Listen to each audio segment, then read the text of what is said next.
I'm not an attorney. I haven't read that document. I'm not going to get into things I don't know. What I do know is that this has nothing to do with the president, has nothing to do with the White House.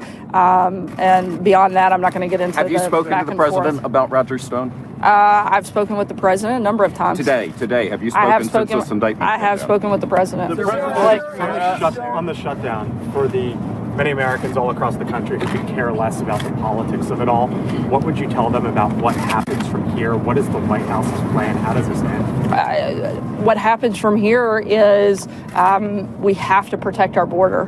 The president is committed to ending the national security and humanitarian crisis at the border. And we hope, as we have since day one of this process, that Democrats would actually work with us, quit being obstructionists, quit just saying no, sit down at the table, let's negotiate, let's come to an agreement, and let's get a deal that actually helps the federal workers and helps all Americans by protecting our border. Speaker Pelosi said that she's not going to accept a big down payment on the wall in the CR. What is the down payment that you would like to see, the White House would like to see in that legislation? Look, I'm not going to negotiate in the press, but we've laid out a proposal of not what we want. It's what the people and the professionals at the border have said that they need in order to do their jobs. And that's what the president wants to see happen. And we're going to work to get there one way or another. The president has supported Roger Stone. The president has supported Roger Stone. You know what? The president has supported Roger Stone. Has the president? Did the president give any reaction, Sarah, to Roger Stone? And then a follow-up with regards to the government shutdown, if you would. No, the question I was asking was the president. One at a time, guys. Just settle down.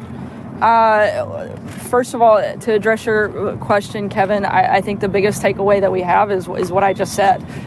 This doesn't have anything to do with the president, doesn't have anything to do with the White House. One question that I would be interested to see is if these same standards apply. The charges that have been brought are about false testimony. If those same standards will be applied to people who we know have given false testimony in the same matter, like Comey and Clapper and Clinton and others that are in a similar position. I'd be interested to see how that plays out. Now, my question was, I'm sorry. So he has tweeted and he supported Roger Stone in his defiance of the special counsel. So the logical question really is, was the president encouraging, if you will, false statements, obstruction, things that are charged in the indictment? Look, that is probably one of the more ridiculous and insulting questions, to accuse the president of the United States of asking someone to break the law. That is, frankly, it's just insulting. It's just not true. President Venezuela, what is the objective and the strategy of the administration going forward after acknowledging Juan Guaido?